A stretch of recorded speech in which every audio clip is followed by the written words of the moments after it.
El misterio de la iniquidad.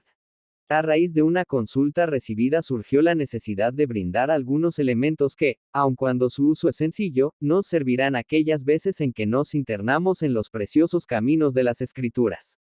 Lo que ocurrió es que un hermano de una de las congregaciones en Argentina consultó acerca de los siguientes pasajes, los cuales pertenecen a la llamada Carta a los Hebreos en la versión Reina Valera de la Biblia.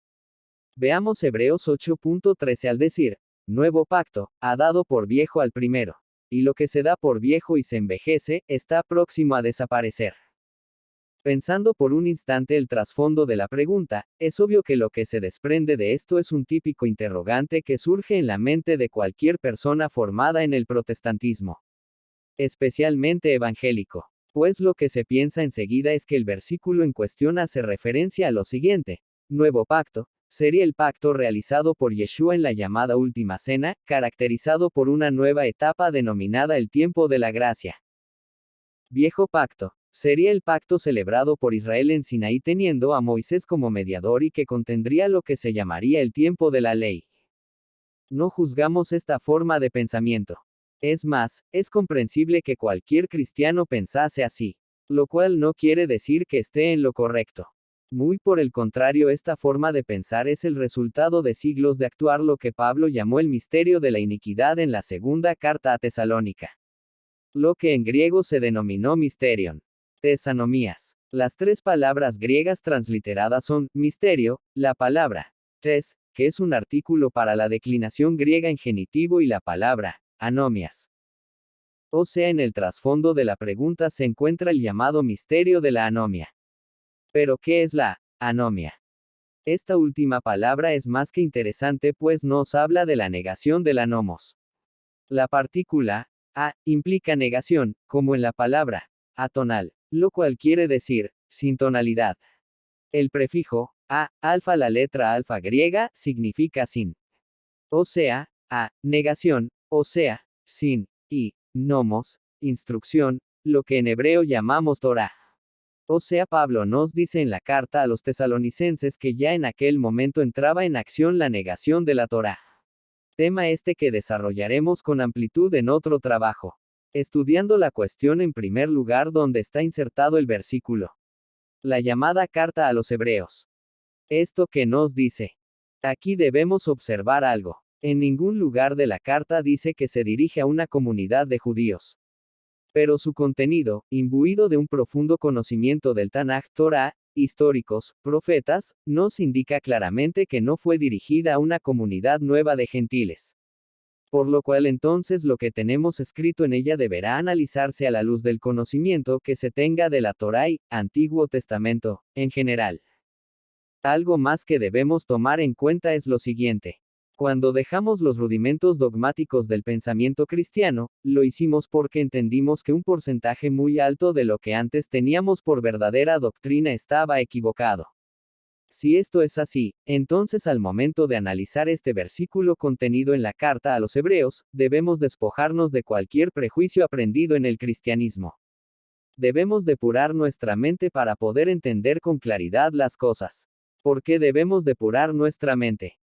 Porque ahora nuestro pensamiento debe ser puro como el agua y si a un vaso de agua, como dice una de nuestras hermanas, le agregamos una gota de veneno, ni locos tomaríamos el agua, pues toda ella estaría envenenada.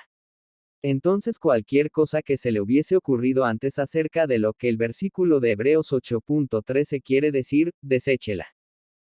Bien, ya sabemos entonces que la carta fue dirigida a personas con conocimiento hebreo de las Escrituras.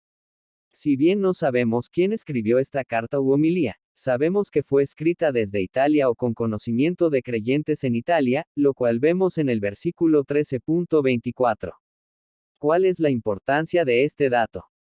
Que los creyentes de Italia, discípulos de Pablo, eran fieles observantes de la Torá. ¿Cómo afirmamos esto?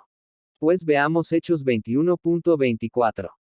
Tómalos contigo, purifícate con ellos, y paga sus gastos para que se rasuren la cabeza, y todos comprenderán que no hay nada de lo que se les informó acerca de ti, sino que tú también andas ordenadamente, guardando la ley. En los versículos del contexto de esta cita del libro de los Hechos se reafirma la voluntad de Pablo y sus discípulos en guardar la Torá. Y por supuesto sabemos que la comunidad de creyentes en Roma, abrevó de los conocimientos y la guía que Pablo les dio. Aun cuando el catolicismo romano se esfuerce por insertar a Pedro como el estandarte de la Iglesia en Italia. Entonces hasta aquí tenemos los primeros datos. La carta u homilía fue escrita por observantes de la instrucción de YHWH y para observantes de la instrucción de YHWH. Con lo cual no es correcta la interpretación cristiana que dice que el contenido de Hebreos 8.13 es el nuevo pacto que daría inicio al tiempo de la gracia reemplazando al viejo pacto de la ley. Ello es una interpretación absurda, sin fundamentos, y que solo puede originarse a partir de la obra del misterio de la iniquidad. Pues bien, ya sabemos que no es. Avancemos para saber qué es. Aquí es donde debemos aplicar el análisis de contexto. No debemos obtener conclusiones de un texto de más de 6.000 palabras a partir de solo 24, que son las que contiene el versículo. No llega al 0.5% del texto. Entonces, como primera medida corresponde la lectura integral de toda la carta. Como ya hemos hecho esto en muchas ocasiones, estamos en condiciones de decir al lector que recomendamos, al menos esta vez, la lectura de los 2 capítulos que enmarcan el versículo citado. O sea, si la duda surge a partir de Hebreos 8.13, corresponde leer todo el capítulo 7 y todo el capítulo 9. Aquí debemos incorporar otro dato a nuestro análisis. El que se refiere a la división en capítulos y versículos. En otras oportunidades hemos explicado que en los textos originales ni la división en capítulos ni en versículos existían. Hay una práctica que recomiendo y que las herramientas de la informática permiten. Obteniendo en alguna página de internet el texto de la carta a los hebreos, copie los 3 capítulos, 7, 8 y 9, luego páselos por ejemplo al programa Word y borre las divisiones en capítulos, acomodando el texto para que quede como un texto continuo, sin interrupciones. De esa forma tendrá lo que escribió el autor de la carta a los hebreos sin la imagen equivocada de parcialidad que la división en capítulos puede dar. Borre también los títulos, pues estos son agregados por los editoriales tratando de dar énfasis a sus ideas. Por ejemplo, en la versión Reina Valera antes del versículo 9.23 existe el siguiente título: El sacrificio de Cristo quita el pecado. Ese título puesto por quien sabe qué mano guiada por quien sabe qué espíritu, no es parte del original. Está agregado y la única función que tiene es efectuar una división arbitraria cortando la idea que se venía desarrollando en el texto. Llevando este método a cualquier interrogante que tenga sobre algún pasaje en particular del Nuevo Testamento, verá que muchas de las respuestas se encuentran a la mano y que no se advierten por estar encasillado nuestro pensamiento en una división arbitraria. Sigamos adelante. No perdamos de vista la cuestión originaria que era responder a un interrogante acerca de Hebreos 8.13. Hemos establecido que la carta u homilía fue dirigida a conocedores de la Torá y hecha por conocedores de la Torá. Entonces, como también conocedores de la Torá que somos nosotros, pongámonos en la piel de aquellos que la recibieron. ¿Qué sabían ellos y qué sabemos nosotros con respecto al sacerdocio? Sabían y sabemos que la idea original era que el sacerdocio fuese ejercido por los primogénitos. Pero que luego de la caída del becerro de oro, el sacerdocio fue dado a Aarón, sus hijos y descendientes y que el resto de las funciones fueron comisionadas a los descendientes de la tribu de Leví. Sabemos también que el conjunto de tareas sacerdotales son una sombra de las tareas sacerdotales celestiales. Dentro de este marco sabemos también que la función de Cohen Gadol, sumo sacerdote, es una sombra de la función del sumo sacerdote en los cielos. Por supuesto que todo israelita, al haber escuchado cada semana desde su niñez el relato de la Torá, también conoce la existencia de Melquisedec y su función sacerdotal al recibir los diezmos de parte de Abraham. Hay que ser claros y sinceros en esto. El creyente cristiano en general desconoce todo esto. Pero el israelita no. Así como desde muy pequeños nuestros niños conocen todas estas historias. Los creyentes que recibieron la carta a los hebreos sabían estas cosas. Volvamos a la carta a los hebreos. Habíamos establecido que se agruparan 3 capítulos quitando sus títulos. Si ahora nos tomamos el pequeño trabajo de leerlos, veremos en primer lugar que lo que sería el capítulo 7 habla sobre el sacerdocio de Melquisedec y el sacerdocio levítico.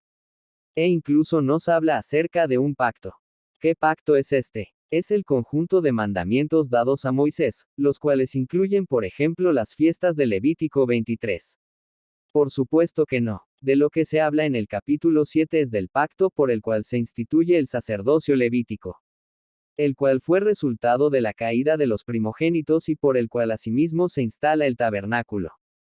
No necesitamos que nos crea, léalo por su cuenta. Asimismo en ese capítulo se habla de Yeshua como mediador de un nuevo pacto sacerdotal. Un sacerdocio que existió previamente y que vuelva a resurgir. El sacerdocio según el orden de Melquisedec. Avanzando veamos ahora lo que correspondería al capítulo 8. Se toca aquí un tema distinto que justifique un nuevo capítulo.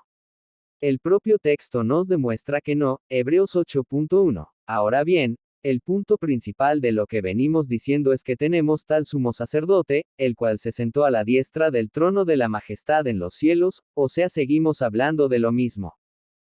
Entonces veamos lo que nos dicen los siguientes versículos, Hebreos 7. 12 al 16. Porque cambiado el sacerdocio, necesario es que haya también cambio de ley, y aquel de quien se dice esto, es de otra tribu, de la cual nadie sirvió al altar. Porque manifiesto es que nuestro Señor vino de la tribu de Judá, de la cual nada habló Moisés tocante al sacerdocio. Y esto es aún más manifiesto, si a semejanza de Melquisedec se levanta un sacerdote distinto, no constituido conforme a la ley del mandamiento acerca de la descendencia, sino según el poder de una vida indestructible. ¿Cuál es el cambio de ley? ¿Cuál es el mandamiento acerca de la descendencia? Precisamente el que dice que serán sacerdotes y servidores en el templo los descendientes de la tribu de Leví. Pues Yeshua, quien ahora es el sumo sacerdote colocado frente al trono del Padre, pertenece a la tribu de Judá, es físicamente descendiente de Judá. Por ello el versículo 12 es tan claro, necesario es que haya también cambio de ley, pero ¿de qué ley? Es necesario que desaparezca la Torá y sea reemplazada por el tiempo de la gracia. ¡Qué tontería tan grande! El cambio de ley según leemos a lo largo del capítulo 7, es la del sacerdocio levítico, que fue un remedio pasajero hasta tanto fuese levantado el verdadero sumo sacerdote celestial, Yeshua HaMashiach. Según vimos el capítulo 8, es una continuidad del 7. Por lo cual no encontraremos contradicción entre ambos. Y en los hechos es así, pues se sigue hablando de la tarea de los sacerdotes terrenales, léalo. Por ejemplo el versículo de 8.5, los cuales sirven a lo que es figura y sombra de las cosas celestiales, como se le advirtió a Moisés cuando iba a erigir el tabernáculo. Y de esta forma llegamos al versículo que originó este análisis, pero no lo leeremos en forma aislada sino con el versículo siguiente que una mano misteriosa se encargó de alejar, Hebreos 8.13 y 9.1 y 2 al decir, nuevo pacto, ha dado por viejo al primero. Y lo que se da por viejo y se envejece, está próximo a desaparecer. Ahora bien, aun el primer pacto tenía ordenanzas de culto y un santuario terrenal. Porque el tabernáculo estaba dispuesto así, tan solo de la lectura seria de estos versículos unidos se entiende que el pacto que queda de lado es el pacto por el cual fueron instituidos Aarón, sus hijos y los levitas. Todo lo cual es reafirmado en los siguientes versículos del capítulo 9. El misterio de la iniquidad se ha manifestado a través de siglos, teniendo siempre la intención de negar la Torá, instrucción, y los mandamientos de YHWH para nuestras vidas. Es en estos Zaharit Hayamim, tiempos del fin, en que finalmente podemos ir descubriendo y desenredando su madeja. Y en esta maraña de entramados y confusiones religiosas, llegar a descubrir la verdad que YHWH preparó para nosotros. Escrito por Ricardo. Se permite la reproducción total o parcial mencionando al autor. Todos los derechos reservados.